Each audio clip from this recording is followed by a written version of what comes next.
நாளை ஆண்டவர் கொடுத்த நாம் ஸ்தோத்திரம் செய்வோம்.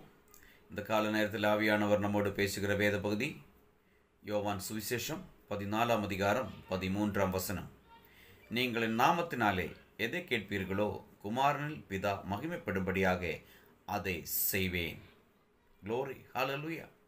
அப்பா, எதை கேட்டாலும் கொடுப்பேன்னு சொன்ன கர்த்தர் நம்மளோடு கூட இருக்கிறார்.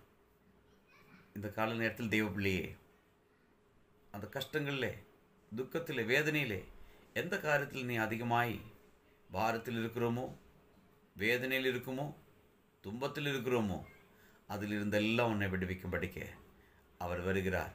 நாம் இயேசுவின் நாமத்தில் பிதாவினுடைய இடத்தில் கேட்கும் பொழுது குமாரன் மகிமைப்படும்படிக்காக அவர் நம்மளுக்கு அதை தந்தருளுவார்.